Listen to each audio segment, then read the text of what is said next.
ભાવનગરથી લઈને સોમનાથ સુધીનો coastal highway આ વિસ્તારની જનતા જનાર્દન માટે આશીર્વાદરૂપ સમાન છે. ભૂતકાળની જો વાત કરીએ તો સોમનાથ જવા માટે 4-5 કલાકો થતી રાજુલાથી, અને રાજુલાથી અમદાવાદ જવા માટે પણ 6 કલાક જેટલો સમય સાથે. આ રસ્તો થયા પછી 3.5 કલાકમાં ખૂબ સારી રીતે અમદાવાદ ગાંધીનગર પહોંચી શકાય એવી સ્થિતિ છે.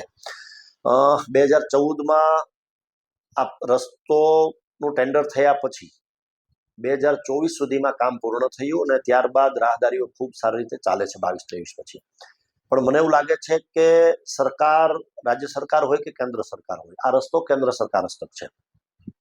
બધા જ રસ્તાઓના કામ સારી રીતે થાય એના માટે સરકાર કટિબદ્ધ તો હોય જ છે, પણ ક્યાંક કોન્ટ્રાક્ટરની ભૂલ, ક્યાંક એની બેદરકારી અને ક્યાંક એની ઓછી કાળજી, એના હિસાબે આ સ્થિતિ કદાચ જો સર્જાતી હોય તો મને એવું લાગે છે કે બહુ દુઃખદ છે. રાહદારીઓ માટે મુશ્કેલી સમાન, લાલબત્તી સમાન છે, કારણ કે રસ્તો સારો બન્યા પછી ખૂબ સારી સ્પીડો આ બધા રસ્તા ઉપર વાહનોની હોય છે. 4 વ્હીલરને તો કદાચ ઓછો વાંધો આવે, પણ આવી તિરાડોના લીધે 2 વ્હીલર બાઇક ચાલકોને ખૂબ તકલીફ પડતી હોય છે. ત્યારે આ બાબતમાં યોગ્ય થાય એ ખૂબ જરૂરી છે. મારી પાસે જે જાણકારી છે એ મુજબ રસ્તો બની ગયા પછી અમુક વર્ષો સુધી મેન્ટેનન્સની જવાબદારી જે તે કોન્ટ્રાક્ટરોની છે.